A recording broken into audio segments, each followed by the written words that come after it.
Արմանուկյան մի գնացեք, ձեզ էլ ենք անդառնալու։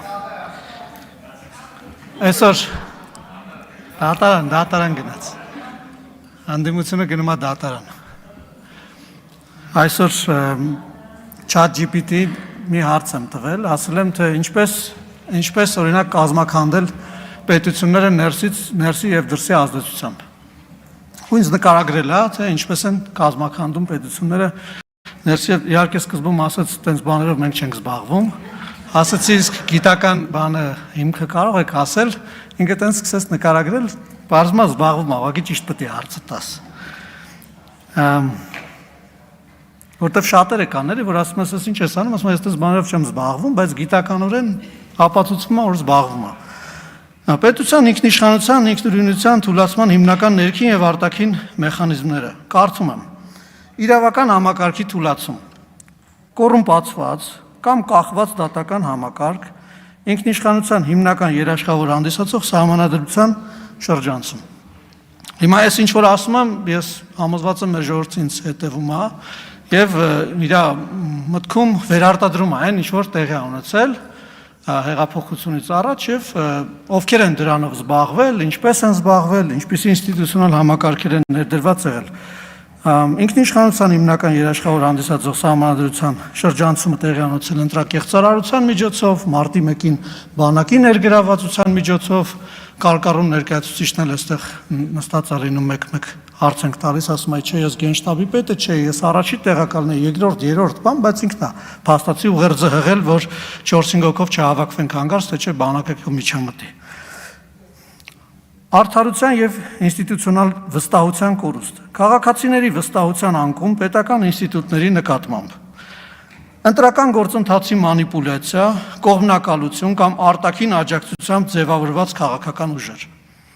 Հիմա ճիշտ ասած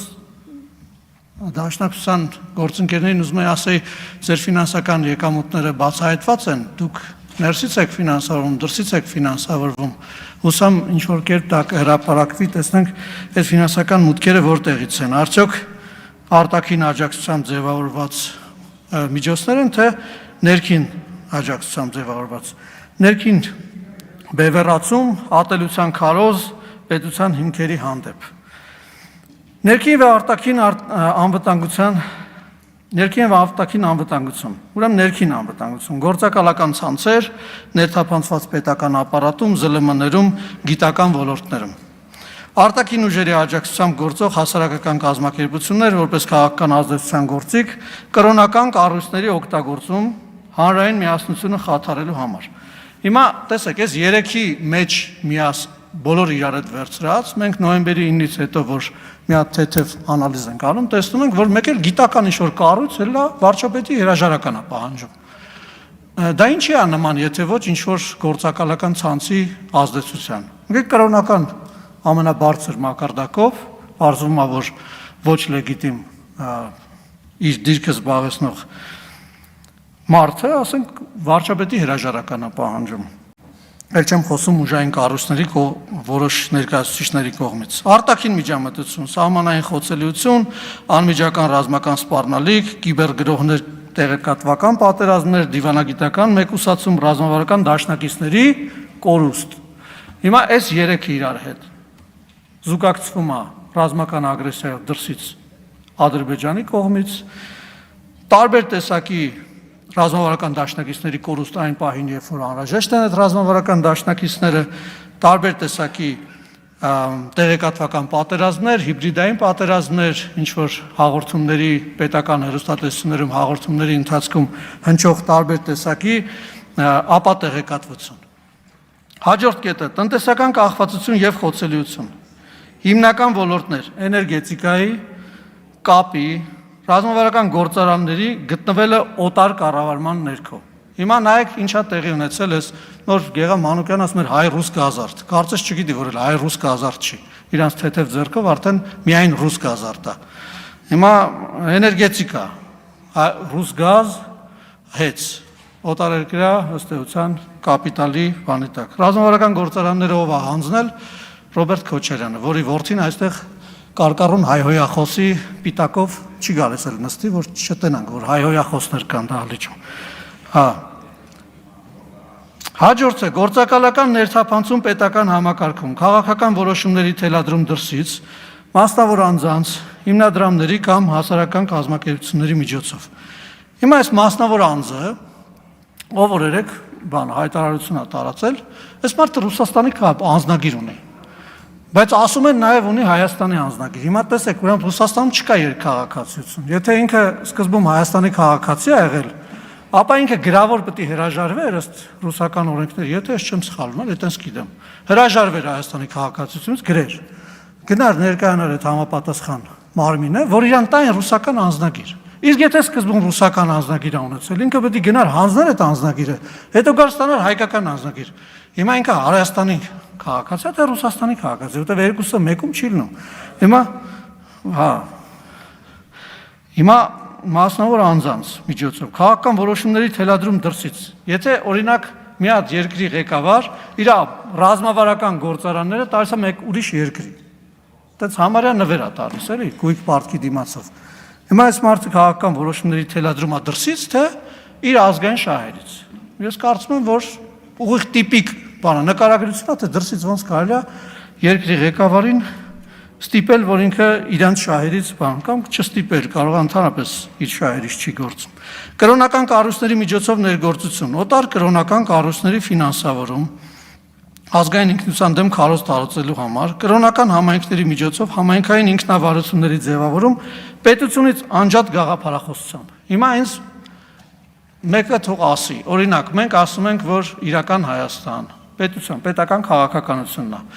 իշխող կուսակցության, իշխող խմբակցության, կառավարության, ժողովրդի կողմից ընտրված։ Մենք ասում ենք իրական Հայաստան, մենք ասում ենք սահմանազատում, մենք ասում ենք Հայաստանը ունի կոնկրետ այսքան տարածք, չունի հարևանների նկատմամբ տարածքային որևէ պահանջ։ Եկեղեցին երբևէ երկրորդել է պետական քաղաքականությունը, թե հակառակն է արել։ Օրինակ հակառակն է արել Բագրատ Գալստանյանին գործողելով դեպի քաղաքական դաշտ ուղիղ, հակառակն է արել կաթողիկոսի շուրթերով, հակառակն արել տարբեր տեսակի, տարբեր կալիբրի հոգևորականների, քելեխների, բանիկանունքների, հոգեհանգիստների ժամանակ քարոզներով, բաժակաճառերով, ամեն ինչով։ Հիմա դա օրինակ կրոնական համայնքների միջոցով համայնքային ինքնավարությունների ձևավորում պետությունից անջատ գաղափարախոսությամբ հիմա չի տեղավորվում։ ChatGPT-ն ասում է, սա օտարերկրյա ներգործության ներսից պետությունը քանդելու բան է, գործիք է։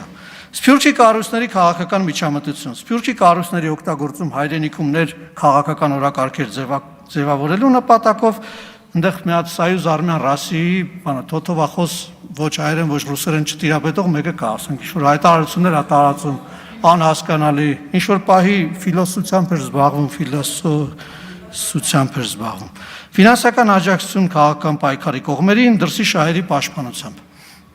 Ես կարծում եմ, որ սա ակնհայտորեն համընկնում է այն իրավիճակին, քաղաքական ինչ-որ մենք ունենք։ Եզրակացություն, ասում է ChatGPT-ն։ Պետությունը կորցնում է իր ինքնիշխանությունը, երբ իրավական համակարգը, արդարադատությունը, անվտանգությունը եւ տնտեսությունը դառնում են արտաքին շահերի նկատմամբ խոցելի։ Ազգային դիմադրողականությունը, ես էլ դաշնակցության համար եմ ասում, ազգային դիմադրողականությունից են ամբողջ օրը խոսում։ Հիմա ինչի մեջ է ազգային դիմադրողականությունը։ Ամրապնդելու համար անհրաժեշտ է անկախ դատական համակարգ, առաջին, տնտեսական դիվերսիֆիկացիա եւ ներքին արտադրողականության բարձրացում, ինֆորմացիոն անվտանգություն, քաղաքացիական գիտակցություն եւ ինֆորմացիոն դիմադրողականություն։ Այս ինֆորմացիոն դիմադրողականության եւ ինֆորմացիոն անվտանգության մասին ուզում եմ հատուկ շեշտադրում անեն։ Օրինակ, ինչ են բողոքում, որ վարչապետը ստատուս է գրում, գիտեք ինչ են բողոքում, որտեղ դա ինֆորմացիոն դիմադրողականության ամենաուժեղ ողնաշարն է այսօր Հայաստանում։ Ավելի ուժեղ ռեսուրս կան վարչապետի էջը, այսօր չկա։ Դրա համար ինչ են անելու, ամեն ինչ անելու, որ ինքը ստատուս չգրի, որ ստատուս չգրի դիմադրողականությունը կընկնի, իրանք ցալավյովներով բանով կլցնեն եթերը, իրանց հայհոյախոսներով, ворթիներով, հայրերով, բան կանեն, ողնաշարը կկոտրեն Հայաստանի, հասկանում եք։ Եվ վերջում ուզում եմ նաև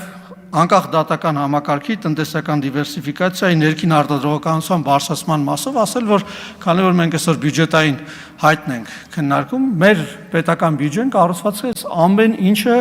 ուժեղացնելու վրա եւ ըստ էության այն ուղղված է պետության դիմադրողականությունը բարձրացնելուն,